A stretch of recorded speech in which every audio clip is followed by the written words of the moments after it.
What do you think? Are there costs to investing or trading? Well, it might seem kind of obvious, but actually it's not that obvious that there are a lot of costs of trading or investing that most people actually are not aware of, at least novice traders or investors. Because what's the usual drill? Well, mostly people are presuming that they allocate certain funds to financial markets and then they are expected some kind of return, and largest and single most important cost is the capital which they have invested.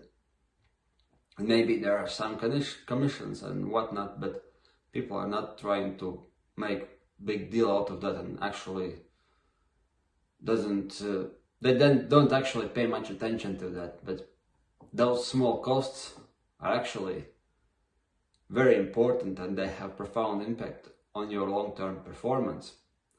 And there are many of those costs, not only commissions. Yes, of course, commissions are important, but that's not only only position that you have to pay attention. That would be correct answer, because there is brokerage costs or mutual fund fees or whatever they are calling them, depending on the type of investment or trade you want to make. There are taxes, there is inflation. Of course, I have a good presumption then that the last portion of costs are the ones which probably is most ignored, but most important here. So let's continue with this and I'll give you a brief explanation of all these things. For instance, brokerage or fund costs. You see that you make certain percentage or certain sum of each transaction you take, whether you are buying certain stock, trading certain financial instrument, or buying some sort of mutual fund. And your portfolio manager or your broker gets fee out of that. And if you could see that if you do that frequently enough, broker or your financial advisor or someone who provides your financial services actually could make more money than you do out of these commissions. They are so high, actually. They seem like 0.5%, like 1%, or some fixed dollars or something. But actually, no. Those costs might be as high or even higher than profits you are making, if you are actually making some profits. And that's one of the problems with short-term trading, that commissions that someone pays to brokers or spreads are higher than profits one makes, if they actually make some profit at all. And in mutual funds is actually similarly. If you see those 0.5 or 1% costs or something like that, if you subtract those costs out of your performance, you see that your actually performance decreases by some percentage points.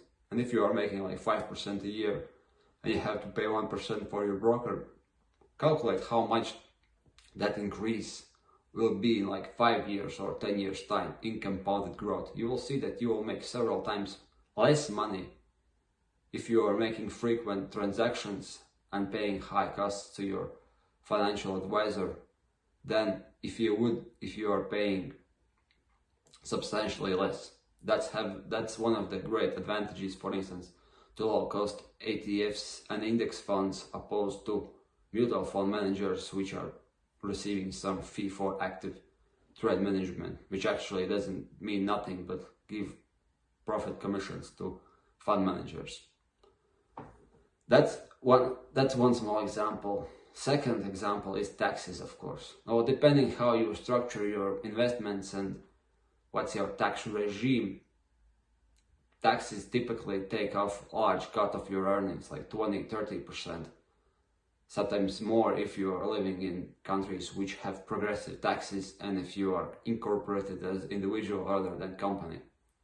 You will see one example here. If you're incorporated in some jurisdiction which doesn't have taxes or have very small taxes on capital gains, for instance retirements or some savings, you will probably pay negligible sums out of that. You will probably maybe pay 5% or even pay 0% out of that.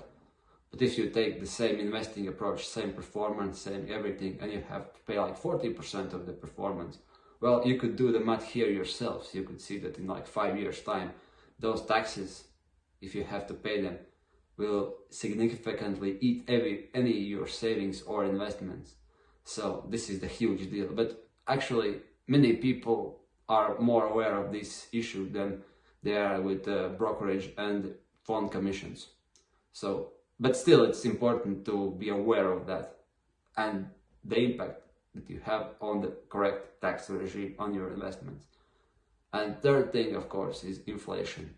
For instance, if you have 5% return and the inflation is 0 to 0 or 0.5%. No, not 0 and 0.5%. That's a bad example because that's very small inflation. But like 2 or 2.5% inflation and like 5% growth of your portfolio, if you have something like deposit or fixed income product, that's the same as having 50% tax.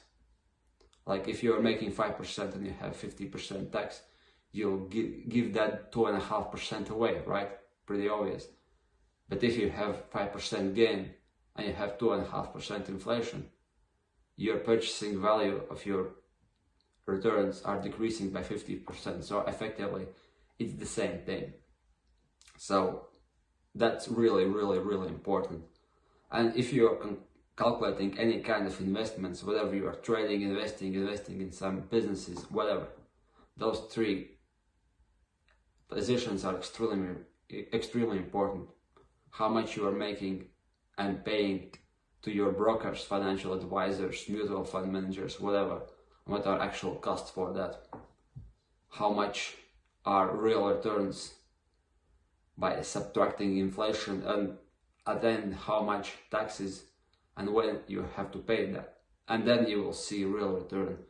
That's the real thing which you are making. And the funny thing about taxes is that if you see those wealth calculations on Bloomberg or on Forbes, where you see many billionaires, you actually fail to see that most people fail. I don't know about you, but most people who doesn't pay that attention, you see that this is simply value of the stocks that those people own. But if they really have to show that wealth, they will have to pay taxes. Like at the time of speaking, one French guy who sells awful lot of luxury goods, is the richest guy in the world. Good for them, I don't envy it. But if he lives in France and if he had to actually liquidate his stock, he probably will make more than 50% of this profit to the government, because in France those taxes for rich people are really heavy. So here is the example of importance of taxes.